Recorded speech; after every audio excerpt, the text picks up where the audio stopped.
first is, question is, what is partnership? सबसे पहले हम पार्टनरशिप डिफाइन कर लें बेटा. What exactly do we mean by partnership? जहां तक मुझे याद है, partnership is an agreement between two or more people who have agreed to share profits of a business carried on by all or by any of them acting for all. तो सबसे पहला कार्यक्रम जो पार्टनरशिप में है वो क्या है? अग्रीमेंट. यानी पार्टनरशिप में अग्रीमेंट है तो पार्टनरशिप है, और अग्रीमेंट नहीं है तो पार्टनरशिप नहीं है. वो अग्रीमेंट रिटन है, ओरल है, रजिस्टर्ड है, नहीं है, दैट डज नॉट मैटर, मगर एग्रीमेंट होना जरूरी है. ठीक. अब एग्रीमेंट में होता क्या है? एग्रीमेंट में कौन कौन पार्टनर है, किस पार्टनर ने कितना पैसा लगाया है, किसने कितनी कैपिटल लगाई है, किसने कितने एसेट्स लगाए हैं, किसने कितना इंटरेस्ट ऑन कैपिटल लेना है, किसने कितनी सैलरी लेनी है, किसने कमीशन लेनी है, ये सब हम किसमें मेंशन करते हैं? पार्टनरशिप अग्रीमेंट में, जिसको हम प्यार से पार्टनरशिप डीड भी कहते हैं. क्या बोलते हैं बेटा? Partnership deed. तो पार्टनरशिप डीड या फिर agreement is the first thing first we need to have in the partnership. अब दूसरी बात, जो एक बड़ा बेहतरीन एक थ्योरी टाइप क्वेश्चन आता है आपको, what are the rules applicable in absence of partnership deed. अब बेटा ये है क्या? पार्टनरशिप डीड ना एक एग्रीमेंट है जो पार्टनर्स के बीच में होनी चाहिए, मगर कंपल्शन नहीं है. कंपल्शन इन द सेंस उसमें सारे के सारे रूल्स आप लिखें ये कोई जरूरी नहीं है. अग्रीमेंट है, हमारा अग्रीमेंट है कि हम पार्टनरशिप करेंगे, हमने आपस में समझौता किया कि हम पार्टनरशिप करेंगे, ये ठीक है, लेकिन हम समझौता करने में ये भूल गए कि यार सैलरी कितनी देनी है एक दूसरे को, हम ये भूल गए कि प्रॉफिट कैसे शेयर करना है, हम ये भूल गए कि कमीशन देनी है नहीं देनी, आईओडी लेना है नहीं लेना, इंटरेस्ट ऑन लोन लेना है नहीं लेना, हम ये भूल गए. अगर हम ये भूल गए तो उस केस में क्या एप्लीकेबल होगा? पहला, profit sharing ratio will be equal. Profit sharing ratio क्या होगी? हमेशा इक्वल. ऐसा नहीं होगा कि कैपिटल की रेशो में बटेगा, ऐसा नहीं होगा कि जिसकी कैपिटल ज्यादा उसको प्रॉफिट ज्यादा मिलेगा, ये नहीं होगा.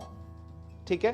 फिर प्रॉफिट शेयरिंग रेशो इक्वल. उसके बाद interest on capital, no, interest on capital नहीं दिया जाएगा. कोई पार्टनर झगड़ा करता है कि भैया मैंने ज्यादा पैसा लगाया है, मेरे को इंटरेस्ट ऑन कैपिटल दे दो. Sorry, we are not giving any interest on capital. Am I right? Third, interest on drawing. कोई इंटरेस्ट ऑन ड्रॉइंग चार्ज नहीं किया जाएगा किसी पार्टनर से. No interest on drawing.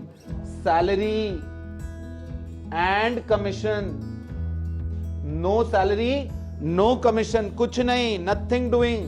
भैया डीड में डिसाइड कर लेते तो कर लेते. कोर्ट कह रहा है कि अगर आपने डीड में डिसाइड नहीं किया तो मेरे पास रोते धोते मत आना. आपस में डिसाइड कर लो, जो मर्जी कर लो, कोर्ट को कोई प्रॉब्लम नहीं है, गवर्नमेंट को कोई प्रॉब्लम नहीं है, आपस में तुम्हारा समझौता है, जैसे मर्जी रहो यार. तुम पार्टनर्स हो, बीच में पार्टनरशिप डीड है तुम्हारे, तुम जैसे डिसाइड करना चाहते हो कर लो, और कर लो वैसे बिजनेस. लेकिन अगर एग्रीमेंट नहीं है तो sorry, don't come to me. Court says मेरे पास मत आना रोते धोते. आप में से किसी को सैलरी नहीं मिलेगी, भले ही जितना मर्जी काम कर लो. एक कहता है भाई मैं तो इतना काम करता हूं, इतना काम करता हूं, ये तो काम ही नहीं करता. मैं बहुत सारा काम करता हूं और ये बंदा तो काम ही नहीं करता.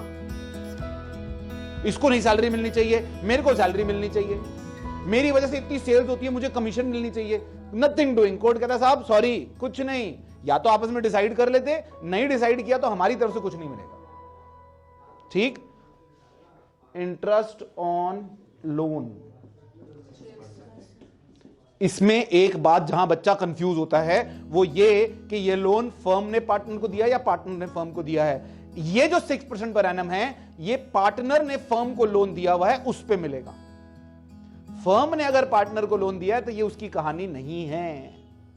किसकी कहानी है? अगर पार्टनर ने फर्म को लोन दिया है तो ये उसकी कहानी. Is that okay? तो ये रूल्स एप्लीकेबल है अगर हमारे पास पार्टनरशिप डीड नहीं है. क्या है? एक बार फिर से याद करते हैं बेटा. प्रॉफिट शेयरिंग रेशो इक्वल होगी, कोई किसी को ज्यादा किसी को कम नहीं मिलेगा. Interest on capital, interest on drawing नहीं चार्ज होगा. सैलरी कमीशन नहीं मिलेगी। और इंटरेस्ट ऑन लोन अगर किसी पार्टनर ने फर्म को लोन दिया हुआ है तो उस पे 6% पर एनम मिलेगा। फर्म ने पार्टनर को दिया हुआ है तो उसके लिए कोई रूल है ही नहीं, उसके लिए there is no rule exist in the law. Is that okay?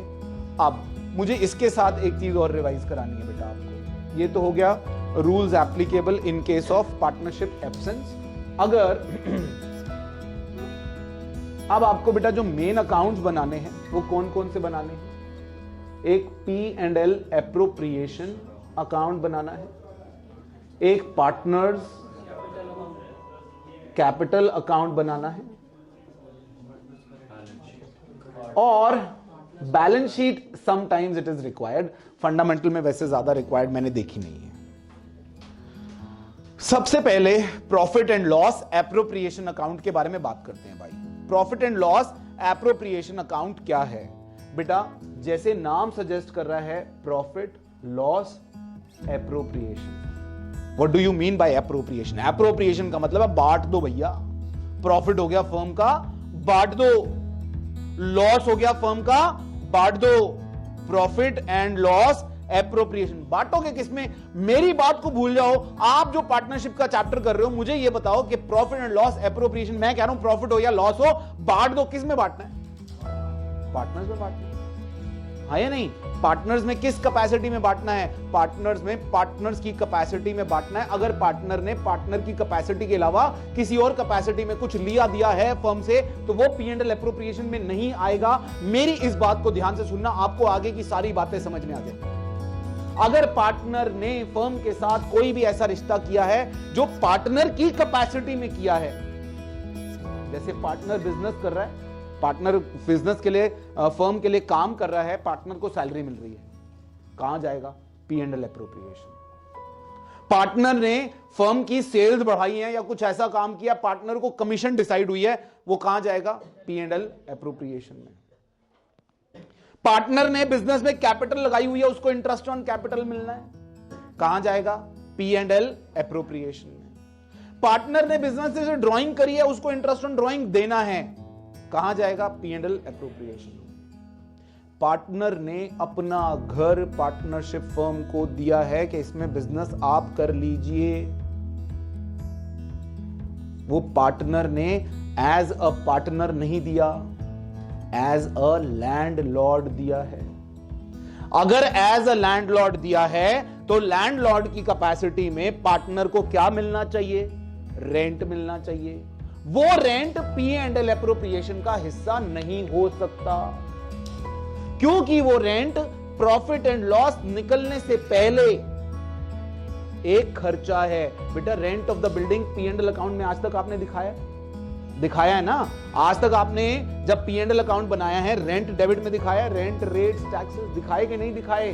Staff की सैलरी दिखाई नहीं दिखाई? डेप्रिसिएशन दिखाई नहीं दिखाई? तो जो चीज भी partner in the capacity of a partner नहीं कर रहा है, अब ये जो रेंट वाली बात है वो partner in the capacity of landlord ले रहा है फर्म से। पार्टनर ने अगर फर्म को लोन दिया है, पार्टनर ने अगर फर्म को क्या दिया है? लोन, और पार्टनर क्या ले रहा है? इंटरेस्ट ऑन लोन चार्ज कर रहा है, तो उस केस में इंटरेस्ट ऑन लोन पार्टनर जो चार्ज कर रहा है वो किस कैपेसिटी में चार्ज कर रहा है? एज अ लेंडर या as a partner? Lender. Partner किस कैपेसिटी में चार्ज कर रहा है बेटा? As a lender. लेंडर की कैपेसिटी में चार्ज कर रहा है, तो जो लेंडर की कैपेसिटी में चार्ज कर रहा है वो P&L एप्रोप्रिएशन में नहीं आएगा। मैं फिर से बता रहा हूं बेटा, P&L एप्रोप्रिएशन में केवल वो चीजें आएंगी जो पार्टनर्स को पार्टनर्स की कैपेसिटी में, कि भैया तू पार्टनर है इसलिए तुझे ये दे रहे हैं, पार्टनर है इसलिए तुझसे ये ले रहे हैं। वरना इसके अलावा कोई भी चीज है कि भैया तू लैंडलॉर्ड है हमारा तो हम तुझे रेंट दे रहे हैं, तो वो P&L एप्रोप्रिएशन में नहीं आएगा। इसको हमने सरल करने के लिए एक रूल बनाया था बेटा, उस रूल को एक बार ध्यान से देखते हैं। P&L अप्रोप्रिएशन अकाउंट अगर मैं बनाता हूं, यहां पर लिखता हूं बेटा नेट प्रॉफिट, और यहां पर लिखता हूं net loss if any. Net profit या नेट लॉस जो भी होगा मुझे सवाल में दिया होगा। अब उसमें से मैंने सैलरी दी पार्टनर को पार्टनर की कैपेसिटी में, आईओसी दिया आईओसी की कैपेसिटी में, कमीशन दी एज अ पार्टनर, यहां पर उससे IOD लिया in the capacity of a partner, ये सब हो गया। तीन चीजें जो इसमें नहीं आनी चाहिए, जो हमें कंफ्यूज करती हैं, जो ऑलरेडी इसमें से माइनस होनी चाहिए, जिनका नाम हमने रखा है MRI रूल। MRI रूल माने, MRI रूल का मतलब होता है बेटा, M स्टैंड्स फॉर मैनेजर की कमीशन। बेटा मैनेजर को दे रहे हो, पार्टनर को नहीं दे रहे। जो पार्टनर को दे रहे हो वो तो ले आयो। जो मैनेजर को रेम्यूनरेशन, मैनेजर को कमीशन, कमीशन की जगह मुझे लिखना चाहिए रेम्यूनरेशन। जो मैनेजर को रेम्यूनरेशन दे रहे हो, मैनेजर को सैलरी दे रहे हो, मैनेजर को कमीशन दे रहे हो, वो मैनेजर को मैनेजर की कैपेसिटी में दे रहे हो ना, मैनेजर को पार्टनर की कैपेसिटी में तो नहीं दे रहे। तो वो यहां कतई ही नहीं आएगा, वो पहले ही प्रॉफिट में से माइनस हो जाएगा। और अगर आपका मन करे और अगर क्वेश्चन पूछे तो पहले आप P&L बना लो। क्या बनाओ? P&L account.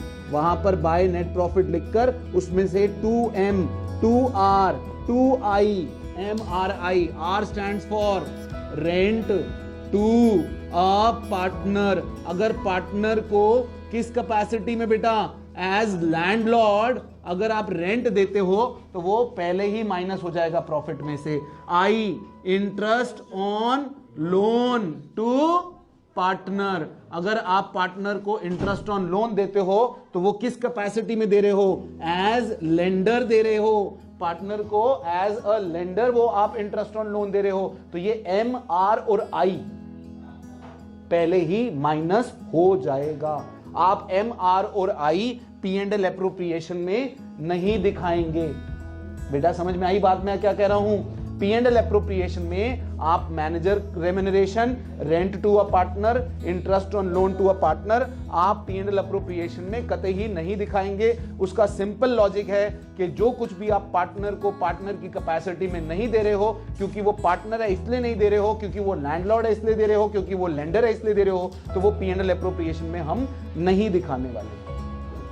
Is that okay? Got my point और नॉट? अब यहां पर अगर ये वाली साइड बड़ी है तो यहां पर प्रॉफिट जाएगा पार्टनर्स में, to profit transferred to what? Capital accounts, या फिर by loss transferred to what? Capital accounts. इसमें कभी कभी जर्नल रिजर्व में या रिजर्व में कुछ ट्रांसफर करने के लिए कहता है तो टू ट्रांसफर टू रिजर्व उसमें आ जाएगा, अदरवाइज नहीं। Are you getting my point? बात समझ रहे बेटा? P&L एप्रोप्रिएशन आपको याद आ रहा है अच्छे से? P&L एप्रोप्रिएशन में आपको MRI रूल अगर याद रहेगा तो P&L एप्रोप्रिएशन में आपसे गलती नहीं होगी। Is that okay? Got it और नॉट?